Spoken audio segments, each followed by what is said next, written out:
Hey guys, Ramsey here.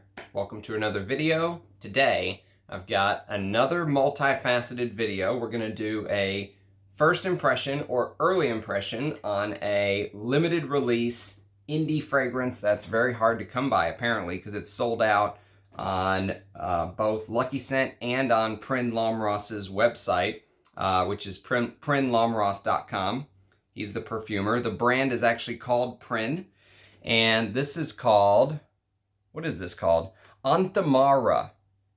So Onthamara basically comes from the words, it combines the Thai words for Ontha, which is darkness or gloominess, and Mara, which means devil. So the gloomy devil, that's what we're going to talk about today. And the name is very fitting. If you've been following my channel, you know that I love animalic fragrances. Love animalic fragrances. Go look at my top 100 countdown that I did. Look how many animalic fragrances made the top 10 or 20 or 30. There was Furio. There was Givenchy Gentleman from 1974. There was Koros, Antaeus Sport. On and on and on. You could continue to name animalic fragrances. And this, well, actually, before I get into this, since this is a two-part video, this is an early impression. This was sent to me by Lee from Fragnanimous, by the way.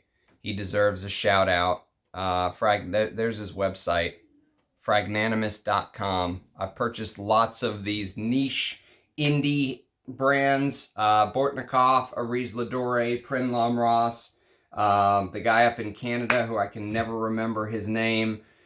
Oh goodness, Meleg, Peter Meleg. His fragrances are all on Fragnanimous's website, and Lee's a fantastic guy. He'll take good care of you. He sent me these samples. This was actually a subscriber request. Nasser asked me to review this, and I told him it's not really a review because I only have a little bit of juice, but I have had enough to give it a full wear today. I've been wearing it for most of the day, and I'll give you my thoughts on it. But first, I want to do an unboxing. Because we went an entire video yesterday without an unboxing, and that can't happen. So we're going to do an unboxing today. So let's see what this is all about. Because I forgot what this is, actually. How sad is that? Well, I know this is one of two things. And let's see which one this one is, shall we?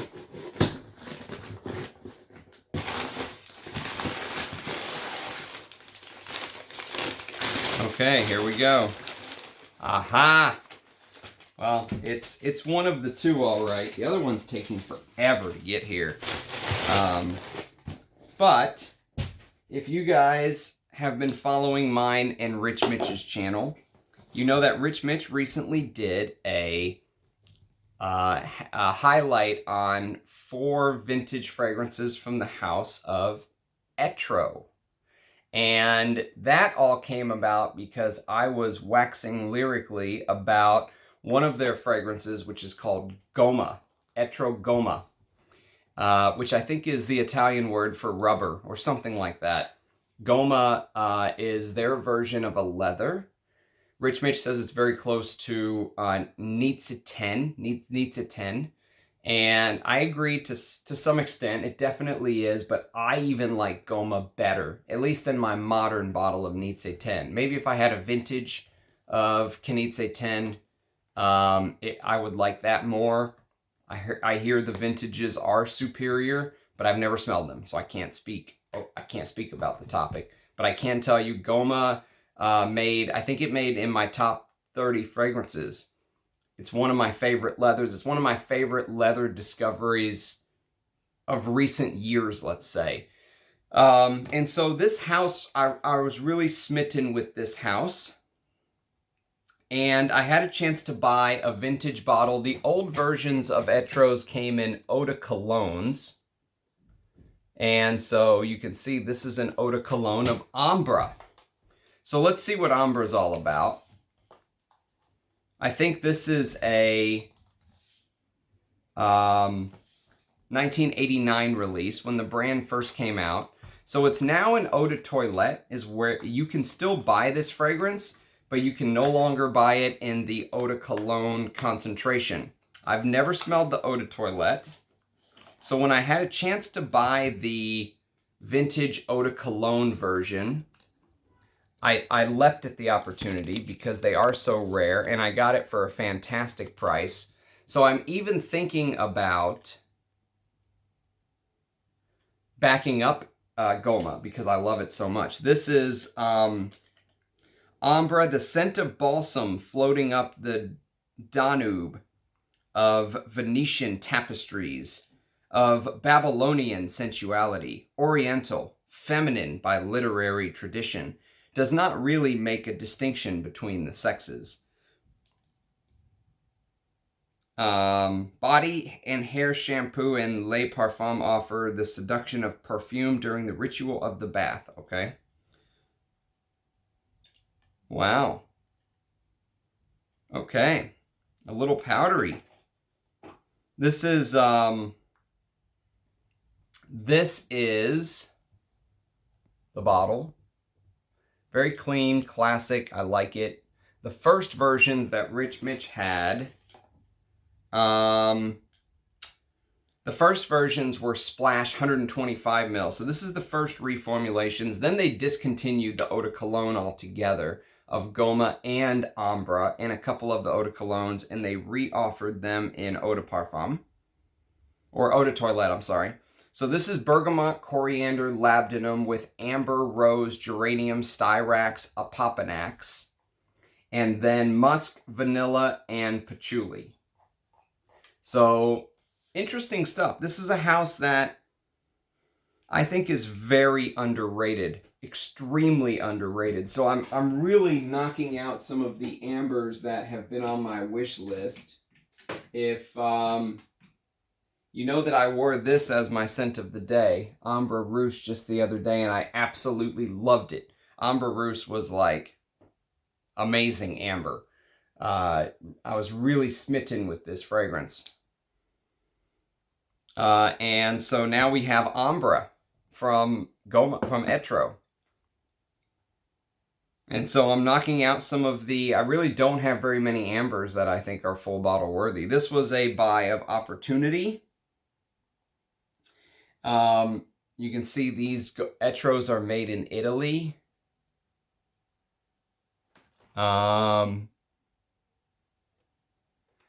And a brand that is highly underrated. They deserve way more, I think, credit and talk among Fragcom. That's just my opinion. I think Etros are fantastic. Goma's my favorite. Well, I can't say because I haven't tried this yet, but my guess is Goma will still be my favorite because I'm a huge leather fan. But very happy to have, there's their little logo. Cool, good stuff. Glad to get this at the price I got it at. I got it for probably half price of what it should have went for.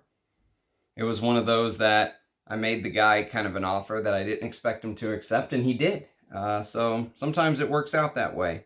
So there you have it. There's the unboxing. Where do you want to live on the shelf?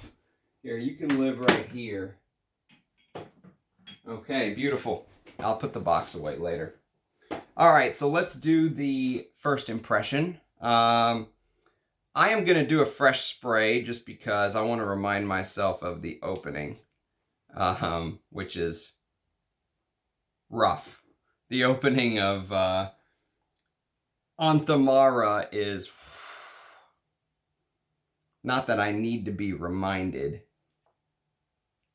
I'm going to read you a little bit about Onthamara first. So here's what Prin Lomros's website says. A story.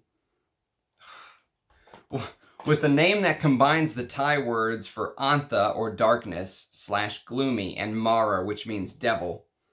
The concept for Onthamara, or darkness devil, is the intensely mysterious darkness, feral animalic. Absolutely feral animalic. Oh, a tribute to natural deer musk and its origin. Onthamara is an oriental spicy animalic fougere with the standard mix of basic fougere structure adding a twist with exotic and rare materials such as Coleus root absolute. No clue. Coleus, Coleus root absolute. Oriental part with Thai oud, resins, and rare smoky amber fossils from Himalayan. You do get a little bit of smokiness. There is that. I'll tell you that. And a heavy dose of animalic part as the main star, such as Siberian deer musk, Hyrax absolute, beeswax absolute, and castoreum. Onthamara will transport you to the deepest, darkest ancient forest surrounded by savage nocturnal animals. Yeah, it'll do that. Contain animal products legally, harvest on quotas provided by the government. Limited edition of 3 batches. So this is a 2022 release. This is a limited edition 2022 release. And the reason that Nasser was wanting me to review it is he was considering buying a bottle, and it's very limited. So the notes are Siberian musk, 35 million year old Himalayan amber fossil, which again, just like with the Arige Ladores I was talking about, they obviously have some sort of way to, know how old the amber is. Choya Raw Absolute. I have no clue what Choya Raw is, but it sounds like it deserves to be in this perfume. I'll tell you that from the way it smells. Coleus Root Absolute. No clue. Hyrax Absolute. Black Tea. Camphor. Blackcurrant Bud Absolute. Artemisia. Violet Leaf Absolute. Orris Butter. Lavender Absolute. Black Spruce. Fir Balsam. Rosewood. Beeswax Absolute. Olibanum. Benzoin. Celery Seed. You do get a little celery seed feel. And not celery, but the seed. Like, you've ever had celery seed powder in cooking? It smells like a witch's brew, this fragrance. Jatamansi, no clue what that is. Cinnamon, cumin seed, labdanum, Thai oud, castoreum, amiris, oak moss, vetiver, pine tar, and lovage root. That is what I have to say about that. That's the quick breakdown from the website that I wanted to read you guys. So let's talk about the perfume. So Nasser was asking me, hey, does this have any reminiscence to War and Peace? And if you watch, I still have a little bit left to enjoy at my leisure. One day before bed, I'll spray this on and just be transported to heaven, because War and Peace is one of my absolute favorite Arige Ladore creations I had a chance to sample, was blessed enough to sample. This has nothing to do with War and Peace. War and Peace is beautiful from the opening. The deer musk, the oud, the iris in War and Peace. Go watch my video on War and Peace, my first impression, and you will see just how much I love that fragrance. This one is the opposite. This is not a love for me. I'm only wearing this for you guys, actually. This is probably the closest thing to a scrubber, actually. And you know I love animalic fragrances. Go watch my first impression on this fragrance by Arige Ladore. Oud Picante. Oud Picante, and I still have a little bit of this, which who knows if I'll ever want to spray it again, to be honest with you. But this is the closest thing that I could get to Onthamara. And to be honest with you, if you go watch my first impression on Oud Picante, you'll see I said that it's very spicy, challenging, right? That cumin in the opening, turmeric, cumin, spices in a pot, African type spices is the vibe that I got from Oud Picante. You get a little bit of that in Onthamara, but it's even worse. It's like it takes the worst part of Oud Picante and just amps it up in the first 15, 20, 30 minutes, even an hour.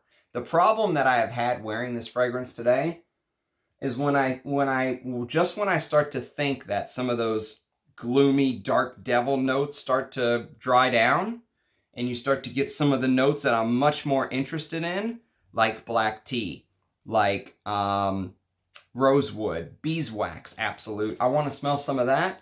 the animalic notes come back. It's like they come out of the darkness again and attack you. And I will wear some crazy fragrances, and I'll wear some crazy fragrances to work. This is not something I would ever. Onthamara is not something I would ever wear to work, just out of sympathy for the people around me. It's intense. It smells like you're cooking. You dump an entire thing of cumin in there. The cumin you thought had a cap on it, but it actually didn't, and you just dumped it over and the whole thing came out. And then, to make matters worse, you did the same thing with the turmeric, right? So you took turmeric, and you thought you were just going to dump a little bit because that little opening with the holes in it was there, and the whole thing came out. And you said, well, shit, it's already in the pot, let's just cook with it. And then you turn your back, and you go check something in the other room, and you come back, and your 3-year-old went into the kitty litter box, grabbed a cat turd, and threw it in the pot with it. That's Onthamara. That's the opening of Onthamara. That bad. Literally that bad. It's rough. And then on top of it, you have castoreum, you have hyrax, which is probably where that cat poop, because hyrax is hyraceum, African stone, which is basically dried poop, dried turds. And then you get the ouds, Thai oud. Probably my favorite part of the fragrance is the smoke. I want more of the smoke. You know, the smoke is what at least is driving me to that camphoric smoke-like quality. Like, you took all these spices, you dumped them in the pot, your 3-year-old threw the cat turd in from the litter box, and you decided, well, hell, it's already in the pot, let's just cook the hell out of it. And you cook it until it literally burns and starts to smoke. That's what it smells like. And you will not be able to get this off of you. This is extrait de parfum. I don't know why I just did another spray. I didn't need to. I mean, I might as well just use this decant up, because why not? I'll never want to wear this again. It is way too intense even for me. I don't get the beautiful. So, you know, even with Oud Picante, while it had that opening, the oud underneath it all, I could appreciate the beautiful oud underneath it all if I waited 3 hours, right? 3-4 hours in, you started to get that beautiful oud come out. It doesn't come out here. It just, right when you're hoping that the fragrance will shift and transition and do something else, and maybe you'll get to appreciate the natural deer musk. There's supposedly natural deer musk in this. It doesn't. It doesn't shift. It doesn't transition. Those heavy opening notes that I don't even know what they are. Coleus root absolute, exotic coleus root, choya ral absolute. Those notes that I have no clue what they are, but they sound like they should be in this fragrance. They come back and they make an appearance again, and they circle. The cycle just continues. Gloomy dark is absolutely it. Now, to be fair, 2 or 3 hours in, it does become more wearable. But getting to that point, and today was a special day for me. I had an amazing day. I can't share the information with you guys, but say I had a great day today, and I had to wear this. And I was just going, God, I wish I could wear something I really loved and enjoyed. But that's part of testing new perfumes. And I appreciate it for being different. I always say I love things that are different. I love things that takes risk. This does that. This is different. This does take a risk, but it's not for me. If I was going to buy, and by the way, I don't know if I said, but this is $360 for 30 ml. 30. That's a lot. That's a lot of money, especially for a fragrance like this.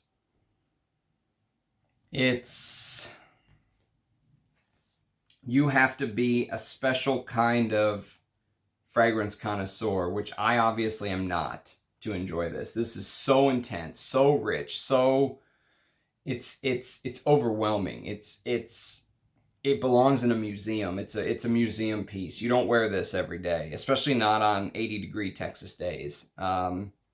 It's it's very feral. Like it says, feral animalic. Feral is the word. Escaped animal. You know, wandering in the woods. The animal needs to be corralled back up again. Darkness, devil, all that stuff. I mean, people will probably call you that if you wear this and go to your workplace. So, I mean, there's just not very many redeeming features with this fragrance with me. It's usually I can find some good in it. And I'm a Lomros fan sometimes. I really enjoy this one, which is Cigar Rum from his Stranger's Perfumery line. His Prin line is his more expensive line. It's his niche line, if you will.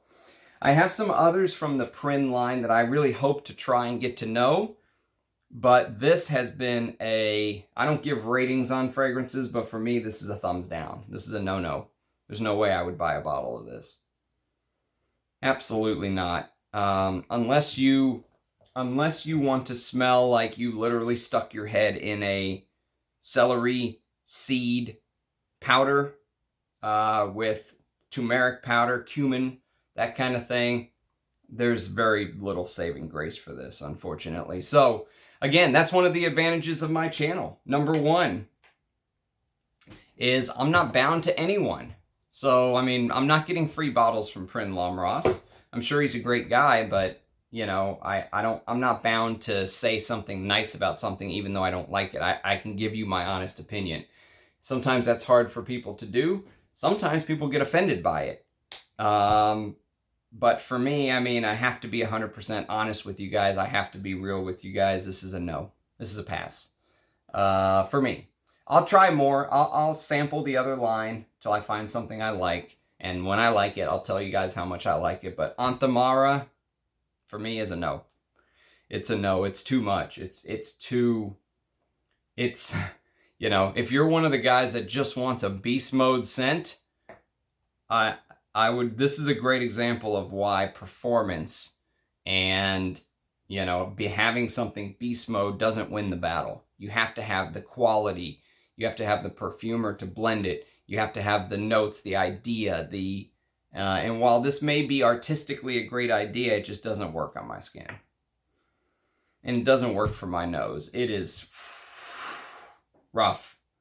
Very rough. If you're someone that just likes smelling crazy stuff, and you're not necessarily going to wear it, you're going to wear your other perfumes, let's say, out and about, and you just want something insane, here you go. Onthamara. Or you could get Rake and Ruin by Beaufort. That's the other one I smelled. Rich Mitch sent me a sample of Rake and Ruin, and I was like, whoa. Onthamara is probably even worse than Rake and Ruin, to be honest with you. It's just so intense. Yeah, I mean, you can't describe it to someone who's never smelled it. That's as well as I can. That's literally that concept of cooking that I laid out earlier. That's the best way I can describe it. And I'm sure there's very expensive ingredients in here, and you may disagree with me. But again, my channel is all about sharing my opinion with you, and that's what I plan on continuing to do. So, if you have experience with Onthamara, do let me know. If you agree with me or disagree with me, let me know. If you enjoyed my unboxing, let me know what you think of Etro. Let me know what you think of the House of Prin. I'll come back tomorrow with another video, maybe more in the traditional style. This is not a top 10 this year in perfume, something like that. I did this is not a top 10 Muguet video recently, because May is the Muguet Lily of the Valley month. If you haven't checked that out, go check it out. Not many people watched it. I'm sure Lily of the Valley is not necessarily top notes on, you know, top on the list of people's note lists, let's say. A lot of people love a lot of things. I very rarely hear people say Lily of the Valley is the one I love the most. But it's still an important note to go check out and understand. And so I hope that you guys will still watch that video. And hopefully you'll learn something. Emil took a lot of time writing a beautiful write-up on it. Lots of great information. So anyways, I appreciate you guys watching. Thanks for watching the first impression and the unboxing, and I'll be back tomorrow with another video. Bye, guys.